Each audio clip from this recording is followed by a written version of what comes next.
And the interesting, Brian just pointed out, Robbie Havenstein at the end of practice, I guess was on Saturday, rolled his ankle a little bit, so he's got an ankle sprain, should be back hopefully by the end of the week. Starting to get some guys back in, guys that have been concussed, a couple other hamstring guys. You saw Kurt Phillips, Kurt's back in town, he actually has surgery tomorrow. Other than that, I think that's it from an injury standpoint. What's that? How Welch looked today? Phil looked real good. He said that quad had been bothering him last month coming into camp, and so we just shut it down and came out and kicked real well today. But Kyle French is kicking extremely well. We got a good thing going there, and I think Alec Lerner probably is going to be able to handle the kickoff responsibilities. You got a little time here before you get into game prep, Bret. You get a pretty good grip on the true freshman though. Yeah, we actually had a big personnel meeting on Sunday.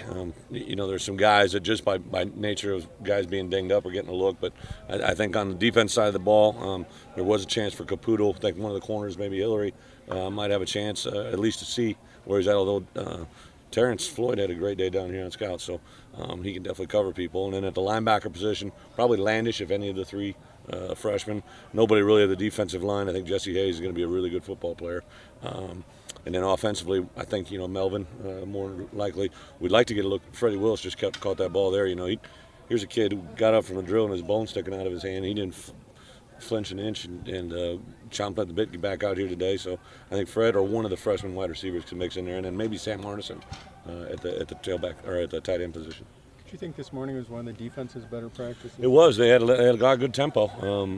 I really, when you're competing good against good, somebody's gonna have a good day, somebody's gonna have a bad day. But usually, from what I've been able to tell, and I kind of relayed to him this morning after practice, the side that has the most energy is the side that usually has had success, and it's pretty easy to see. Borland's interception, was that another example of what you pointed out the other day? Yeah, I mean he's just got a knack for doing those things. But again, like the other day, he rolled. And I saw him duck his head, and he's very cautious about where he's going down, I think, now. What got into Connor O'Neill? Was a scrap with Frederick that got him going? Connor, I think, has really challenged him coming into this camp to play physical. He's a kid that we tried him at safety. He never really learned how to play with his hands that first year. And I think it's very evident to me and Hucks both when he's really playing physical and playing with his hands, he's pretty quick and has some big play mentality. Do you have an idea who's going to be your return guy? On punt returns right now, if we had to do it, it'd probably be Abby. I just had that discussion with Dell. But I do like, the fact that Ken Zell, I like his shiftiness and what he could bring us. I just got to see him be more confident catching the ball. And then kick returns, I think James White. I know that Borland can be back there. We're trying to force some guys to see if they can do it. I think Melvin Gordon could maybe eventually step into that role. He seems to be pretty conscientious about it.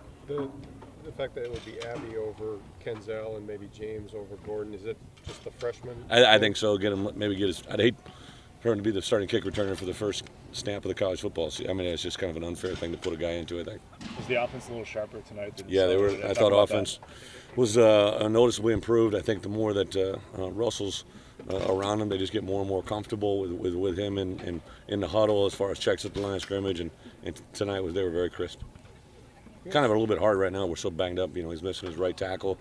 Josh was out and Robbie was gone, so now we're putting Casey back over there, and then also at right guard without Zeitler there. Did you like how the right side of the line worked, especially without Kevin and Casey and Ryan over there? Yeah, I mean there's two guys that weren't there at the fall camp, but both of them have played football. Ryan's played football. Casey's started a game for us. So the thing I liked about this group coming in overall, we had 6 O-linemen that started games, and they should be able to piecemeal it in there.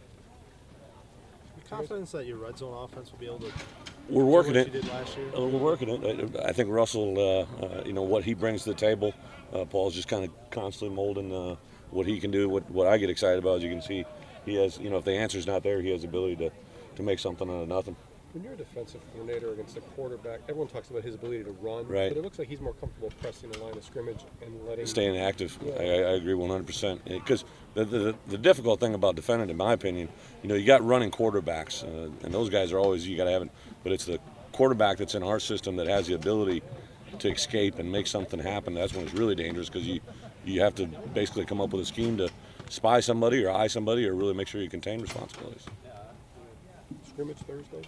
Yes, if we get some guys back, it'll be for sure. We're going to want our defensive guys to tackle. I don't know how much we're going to work from a ones against one standpoint. Any update on Nick too? Nick will go Thursday. We kind of came up with a plan. Like I said last week, where he was at and where we needed him to be. I just thought his foot was a little irritated. We just set him down and rest him for, I think it's a 10-day window there, and then he'll be full go Thursday moving forward. Were you just resting Mike Taylor? With yeah, the double day. Okay. Yeah. Mike Taylor, Josh Oglesby. Most of the guys that had ACLs, we don't really press them through the double days. And Aaron Henry.